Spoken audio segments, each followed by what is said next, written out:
So, been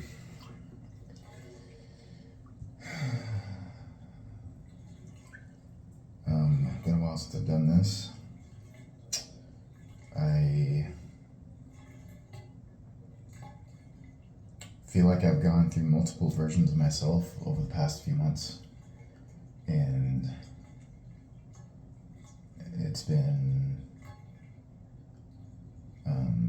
a lot. It's been in some ways chaotic, but only because I've made it chaotic. And just thinking about what got me to this place.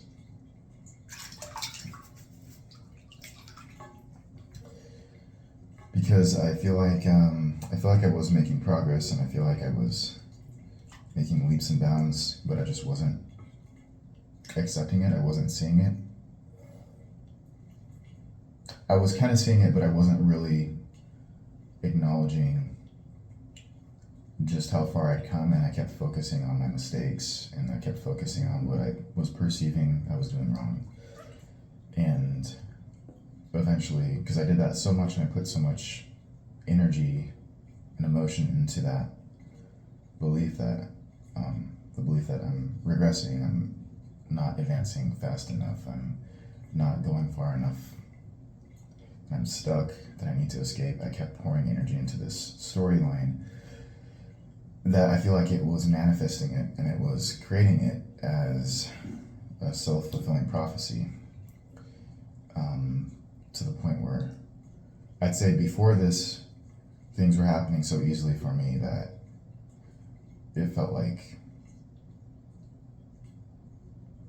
almost felt like I couldn't really make a mistake, because even my mistakes were getting wrapped into a larger plan, and the universe was just self-correcting, and it was forgiving, and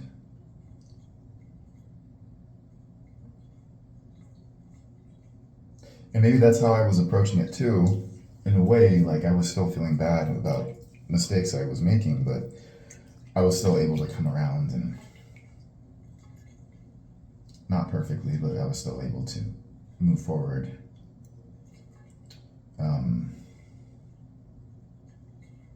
Although I do think I was still holding on to some guilt and some baggage around not feeling good enough. So, but I still felt like there was something on my side that was like working in my favor, and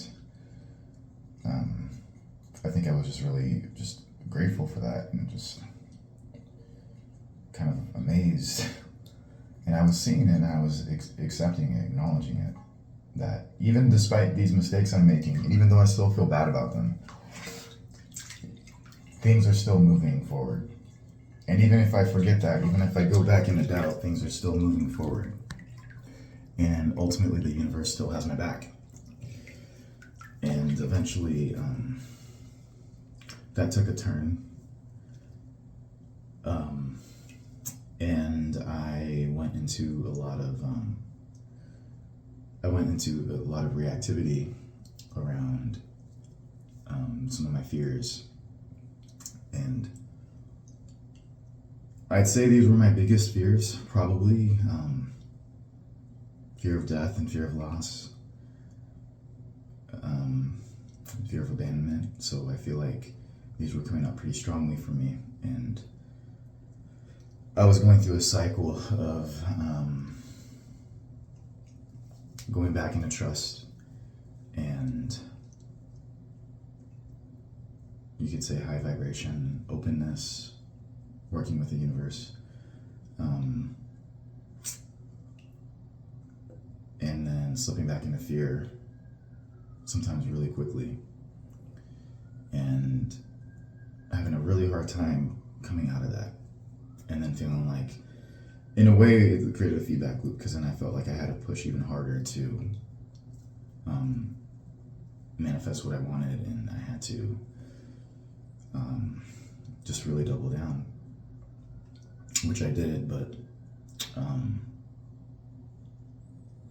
it took a lot of energy, and I had a lot of energy.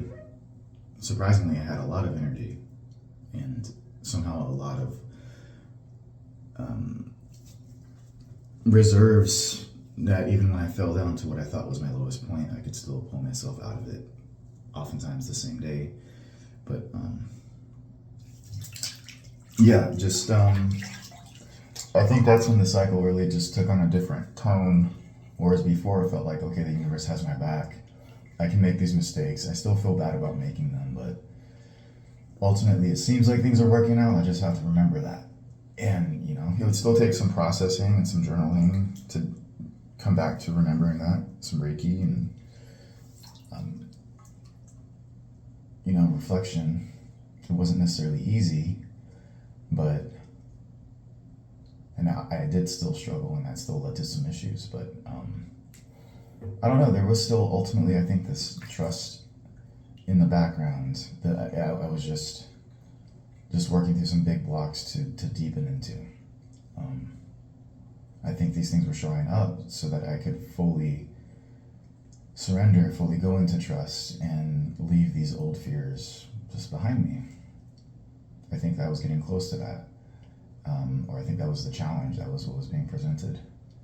And what ended up happening is that I got frozen into the fear, and the fear deepened, and somehow I was able to transmute that fear into energy and use it, but it didn't make the fear go away. It just meant temporarily I'm redirecting it, and temporarily I'm feeling good again, feeling great in alignment again, and it was showing. But then the fear would come back up with a new trigger, and then I would go back into like an anxiety attack. So it was a cycle, and I wasn't getting out of it. I was just trying to resist it and trying to manifest my way out of it without actually facing the fear. And I guess there's a sense of shame around that, but that's what happened. But even then, in a sense, I was recognizing what was happening, and I was feeling bad about it, and I was feeling like I was already missing out, like I was already like behind, regressing. But in reality, like I was still in a very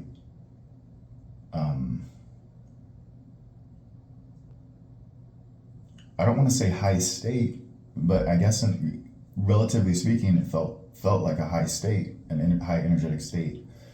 And it was still a lot more advanced or more progressed than I was used to. So I was still ahead of the game, of my own game. I just wasn't really seeing it. And I think part of the reason maybe I was falling so much into the fear was because I wasn't seeing that, oh, you know, I still got it. I'm still in the vortex. I'm still progressing. It's just, there's this huge fear that's coming up, and that's not a bad thing. That doesn't mean like I'm regressing because this fear is coming up. It just means this is the gatekeeper. This is the guy at the door that I have to like really look at. And it's a good thing it's coming up because this is probably like my deepest core fear, or one of them. So it's a good thing it's coming up, but I have to face it. I have to face it somehow.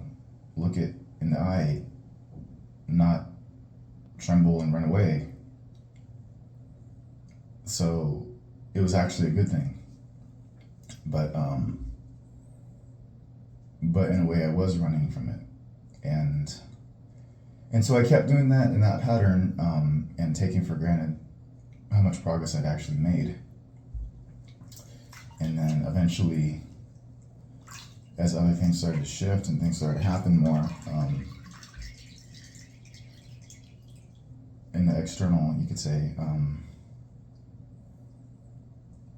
in some ways the fear got worse.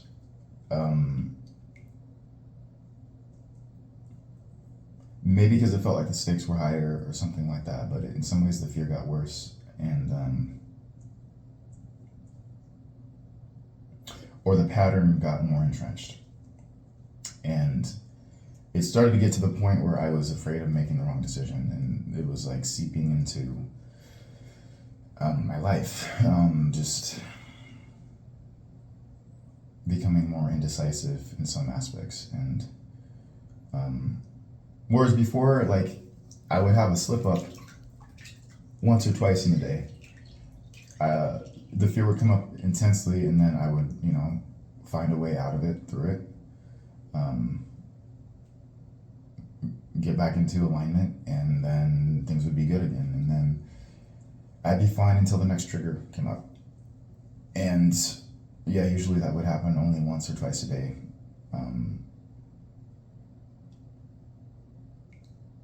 Maybe a few times a week. But it got to the point where it was becoming less about that. Like, okay, I'm triggered, fear is coming up, and I'm going to pull myself out of it. And I know how to do that, and I trust myself to do that. It went from that to getting triggered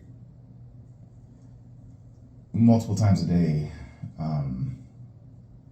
or maybe once a day, but getting triggered and having a much harder time pulling myself out of it, and feeling like this self-hate. Like, a big thing I think I achieved was starting to accept myself and love myself. And I think that created sort of a buffer and maybe helped me to navigate this stuff better. But after, I don't know, after so long, you could say, running from the fear and not really facing it, and just kind of feeling like I was stuck in the same loop, the same pattern. I was calling it the cave, stuck in the cave, getting to the entry of the cave, about to leave, but never really fully leaving.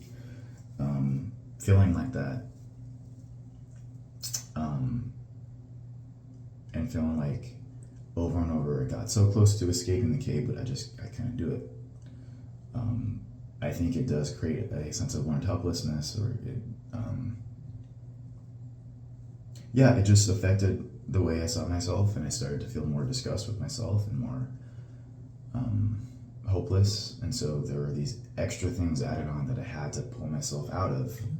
So before, it wasn't just like, oh, I'm being tested by the universe with this fear trigger. I didn't pass the test, but you know what? I'm going to ask the universe for another test, and I'm going to get it this time. It went from that to more like, oh, I failed, I'm a failure. I keep fucking this up over and over and over again. What is wrong with me? That has a very different tone. It's heavier, it's bulkier. And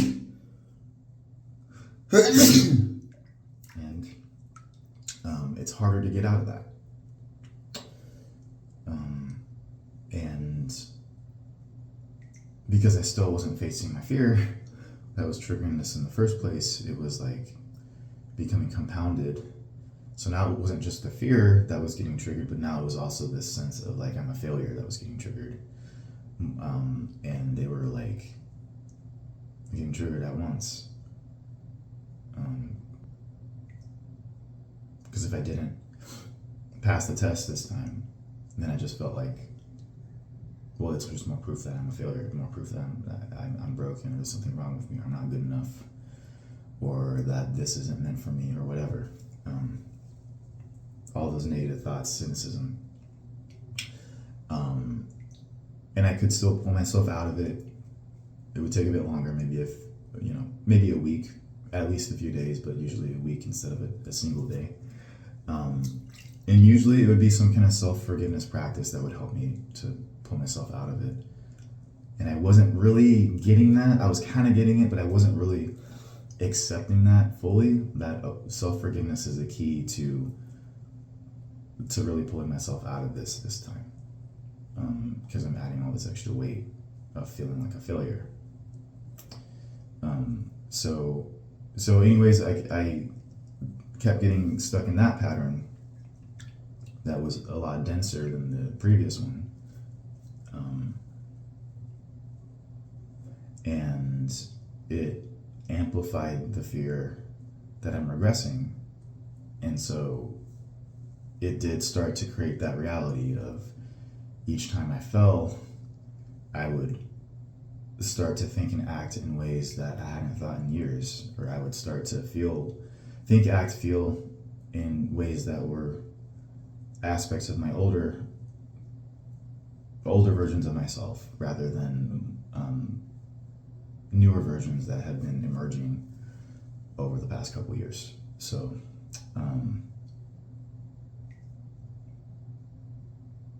old scripts, and yeah, I could tell and sense that those old scripts were pulling on me and trying to take over, and I was trying to resist them. And sometimes I could do it, but I think overall I just kept feeding this narrative like, oh, I'm regressing. I gotta do something quick, otherwise I'm gonna be regressed forever or something like that. My mind would catastrophize it. I think there was a valid sense of urgency or a valid sense of caution and being mindful of that, because I think those things can ensnare you and have a gravitational pull. And I think a lot of people get sucked into that, and it's like before you know it, you're already in it. And it's harder to pull yourself out of it the deeper you're in it. And it's easier to pull yourself out when you're just on the edge of it. So I think in that sense there was some legitimacy, but I think there was extra weight attached to it and extra catastrophizing. So, and that just increased the pressure and the stress around the whole situation. So, yeah, obviously I'm trying to validate myself, but I was putting a lot of pressure on myself, and that was, it was making it a lot harder to navigate this. And it was making me feel more and more like a failure. Because this time it felt like the stakes were getting higher and higher. Each time it felt like these old scripts were coming up. And each time I felt like I failed, I felt like I was running out of time. And so I acted more from that place of reactivity overall than from a place of groundedness and centeredness. And from that fear, I was creating more of that reality. I was creating situations where I was acting out of reactivity, where I was making quote-unquote mistakes. Either acting or withholding because of fear. And then I would get very hard on myself after the fact. I would catastrophize that. Catastrophize a mistake that probably wasn't as big of a deal as I was making it out to be. But catastrophizing it as like a life or death thing, or I would just feel this immense pain around it and go into a depression for a few days. And I could still kind of pull myself out of it. As this continued to go on, it would seem like I would need more and more support from people, and that was starting to become unhealthy too. It's not bad to get support, and I appreciate it when people offer it, and when they have the capacity for it, and it's the right timing and the right thing that you need to hear at the right time. That is the universe working for you through other people. But there's an unhealthy version of that where you start to latch onto that and you start to need it for validation, and instead of validating yourself, you're letting other people be surrogates for that, and it creates sort of a life support system that you get hooked into, and that's not self-empowerment. That's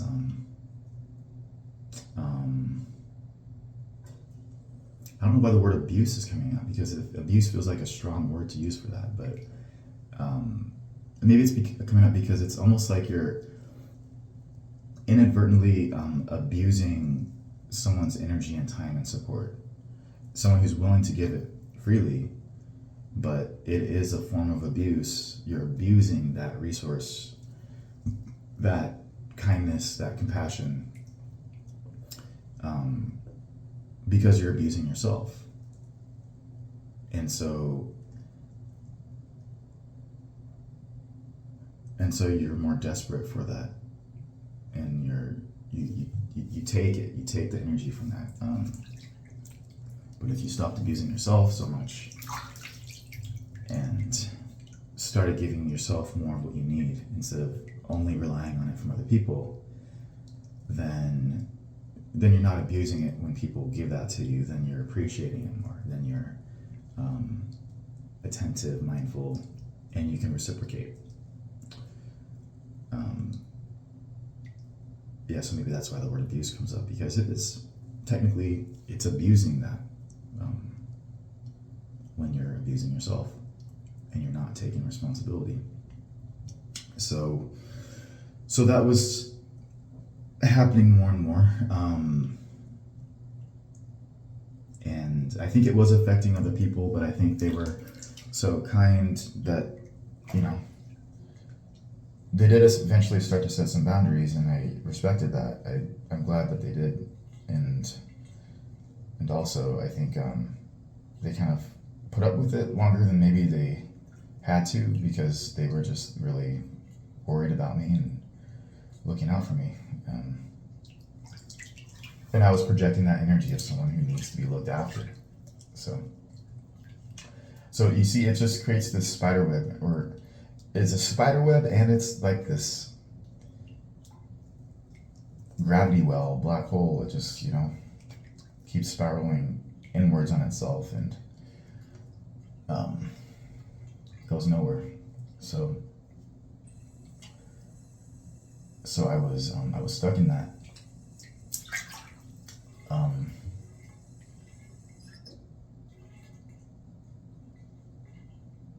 And all of this initially because I just wasn't facing my fear. I wasn't processing it in a healthy way. And it may have felt like my deepest fear, or at least connected with it, but I just wasn't seeing. Well, I was actually starting to see, but I just wasn't. I don't know. I just I don't know. Maybe it's a sense of entitlement, but maybe it's just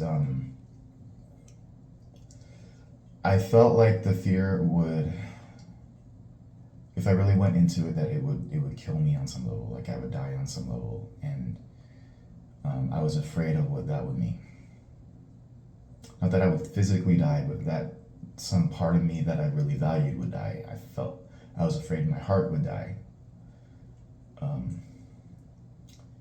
And I didn't want to lose that.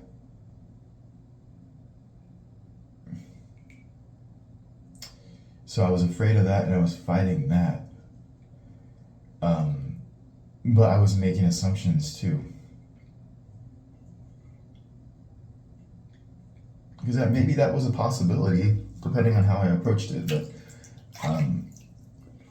I think there was also a different possibility if I approached it in a way that was,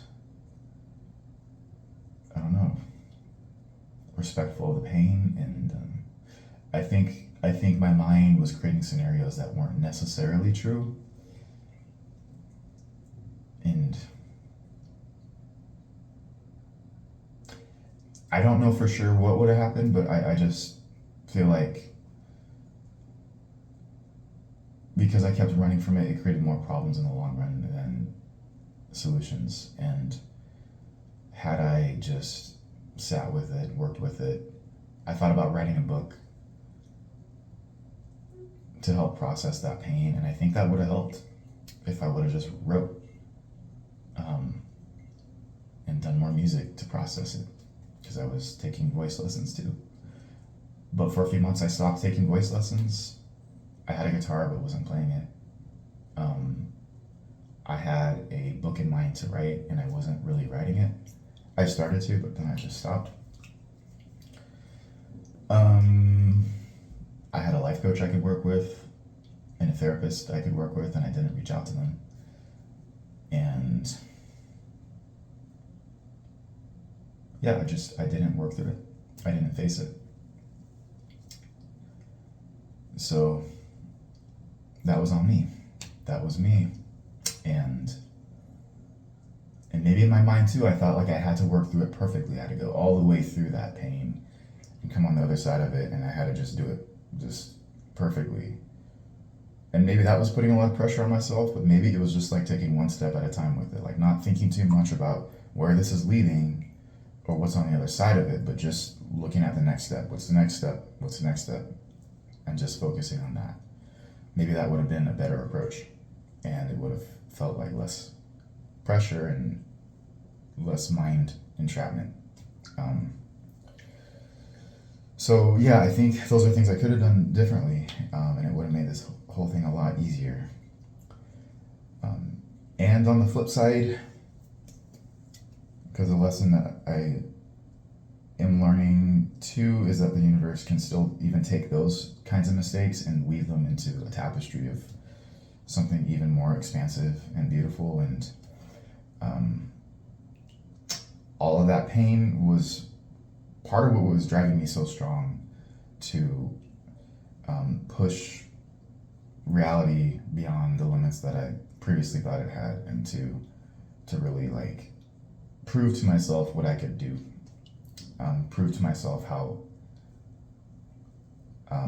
flexible reality is. And it did that, and it did it in ways that I think most people would consider impossible and crazy. And I got to experience that, and it was in large part because this energy was driving me and was pushing me so hard.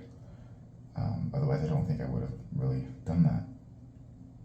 And I think I would have just, kind of settled. I don't know for sure, but, I can see the value in that energy that I had and that drive and that push. And even though I was running from my fear, it was still serving something that maybe in the bigger picture was still, you could say, for the higher good. But, it wasn't the whole picture. It was a piece of the puzzle, and the other piece I still had to face was my fear. And whether it was then or now, sooner or later, I still had to face it, I think, at some point. So I think I reached a limit with that trajectory, and I think the universe was showing me that. Like, there was a clear stopping point where, like, okay, this is as far as you can kind of go on this path of pushing and driving and running from your fear. Now you have to actually face it, and you can't go further until you do. You have to face it in some way. You have to process it in some way. And so I came to a crossroads, and again, I became terrified. And again, I think my mind catastrophized that fear into like the worst case scenario, sensing that I would die in some way. And maybe that's true. Maybe it was a death and rebirth, but I was fearing the worst about that, fearing like I would lose something permanently that I could never get back, that I really valued, which was my heart. And so I tried to choose to not look at that, to not go into that fully. And I think, again, this is where there was nuance. Because in my mind, I think my mind just saw it as like all or nothing. You're either going all the way or not going at all. And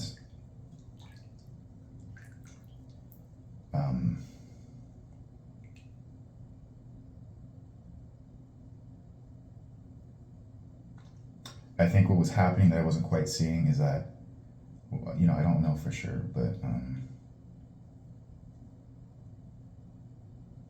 I don't know. I want to say like maybe these two parts of me were negotiating in a way. One part saw that I didn't have to go all the way into that, at least that I didn't have to do it in the way I thought I had to do it. Maybe I could do it in more of a gradual way. And then the other part of me wanted me to die and come all the way through this and not fuck around and just face it. And in a way, it's like that pressure I've been mounting for months. So it's like, yeah, dude, stop running from this. Just fucking go into it. So I think in a way that was happening.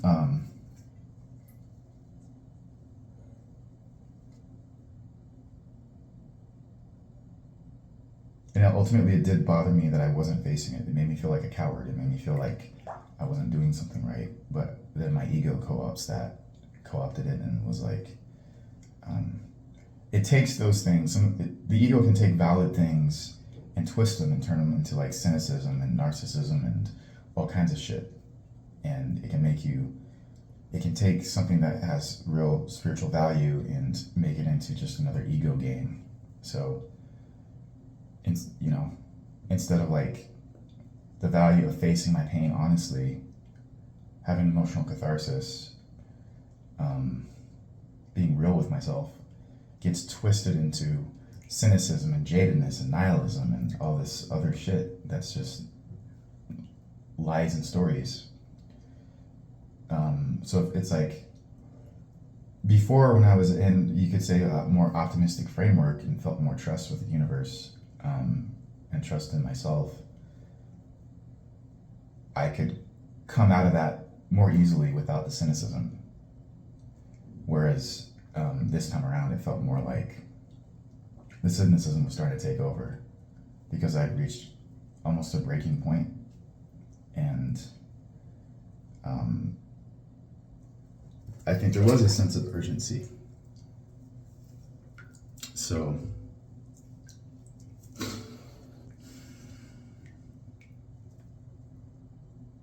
because by this point it was going on for almost a year, and I think was just getting exhausted and tired, and it was affecting my mental health, and so I needed to make a shift, like quick, like for me. In a way, I was still making it about the external, but like I needed to do it for myself because I was starting to destroy myself at this point.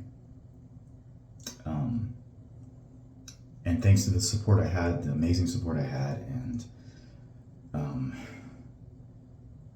some moments of clarity when I could kind of pull myself out of it, not to the degree that I could before, not to that height, but high enough to where at least I wasn't so dense, and where I was still in a better spot. Thank God that was still happening.